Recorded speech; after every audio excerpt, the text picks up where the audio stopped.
대한민국이 문재인 정권으로 인해 종북화, 공산화돼 지구촌에서 사라질지도 모르는 위기를 맞이했습니다.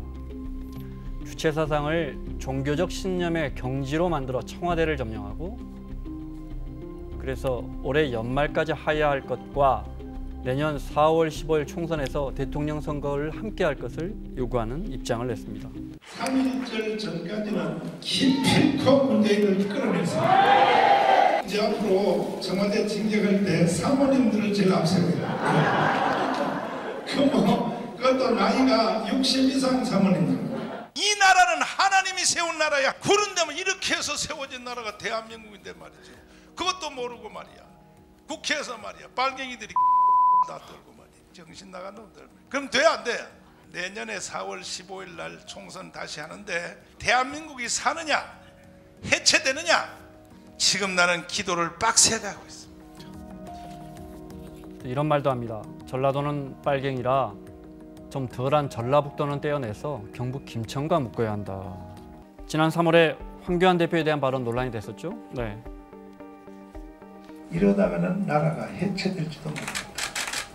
이런 말들이 서슴없이 지금 나오고 있습니다. 이러한 위기적 상황에서 우리 하나님께서 일찍이 준비하셨던 황교안 대표님을 자유한국당의 대표님으로 세워주시고, 또 앞으로 이 행진이 어디까지 갈지는 모르겠지만은 제 개인적 욕심으로는 이승만 대통령 그리고 박정희 대통령에 이어가는 세 번째 지도자가 되어줬으면 좋겠다 하는 그런 욕심을 가지고 저는 기도하고 있습니다.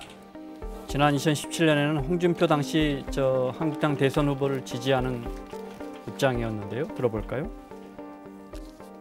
인류를 황폐케 하는 동성애 차별금지가 한국당에 들어와 대한민국을 몰락의 수렁으로 몰고 가고 있습니다. 그 중에 홍준표 후보만이 기독교계가 추구하는 정책을 공유해 주셔서 오늘의 지지선을 하게 되었습니다.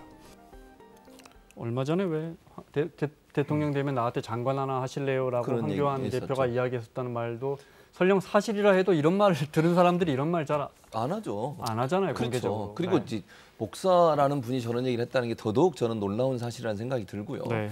그리고 지금 황교안 대표는 그 아니라고 얘기해요. 본인은 그렇게 얘기한 적 네. 없다고 지금 부인하고 있기 때문에 진실관계는 모르겠습니다. 만약에 이게 사실 아니라면 그러면 정광훈 목사가 거짓말을 한 게 되는 거잖아요. 먼저 한기총에 소속된 교회가 얼마나 되느냐에 대해서 물었는데요. 전국 교회 전체라고 봐야죠. 교회를 전체 대표하는 기관입니다. 거의 다 속해 있다고 봐야 됩니다. 교단들이.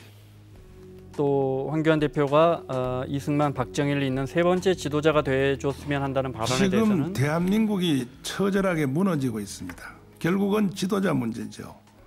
근데 저는 이승만과 박정희 이후에 많은 지도자들이 있었지만은 우리의 분량에 미치지 못했다. 세 번째 지도자가 꼭 필요할 시점에 왔는데 황교안 저는 대표님이 세 번째 지도자 이상의 역량을 발휘해주면 좋겠다. 저는 그걸 위해서 기도하고 있습니다. 네.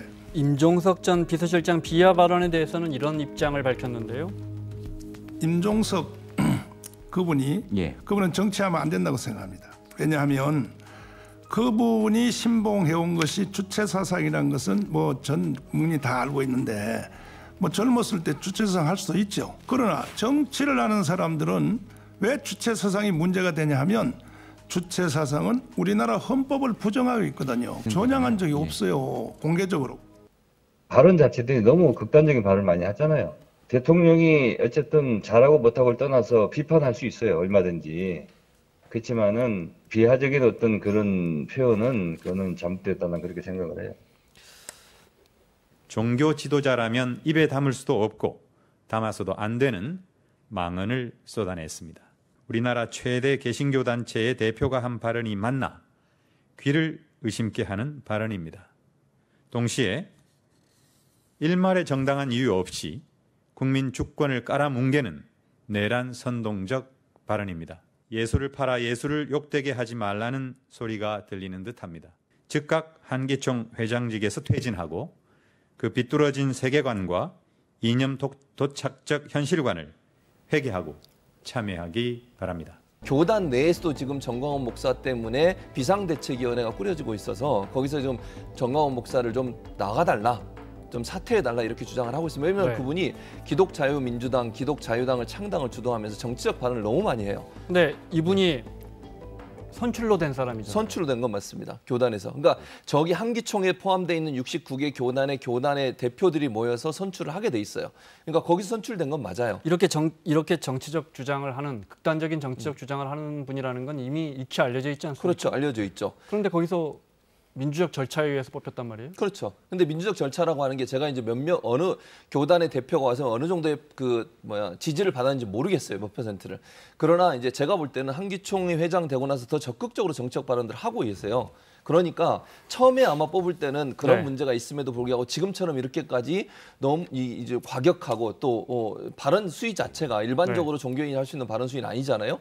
이런 발언까지 할 거라고 아마 그 당시에 함께했던 분들도 몰랐을 가능성이 있어요. 왜냐하면 비상대책위원회가 생겼다는 말은 지금의 한기총의 내부 구조나 아니면 지배 구조 또는 이런 지도부의 문제점을 제시하면서 비상대책위원회가 생긴 거 아니겠습니까? 네. 그런 차원에서 본다면 아마 뽑힐 당시에는 저렇게까지는 하지 않았을 가능성은 있다. 국민의 투표로 선출된 권력기관에 대해서 저렇게 거의 사실이 아닌 내용을 가지고 공격하는 것은 성경의 원칙에도 맞지 않는 내용이다 이렇게 말씀드릴 수 있을 것 같습니다.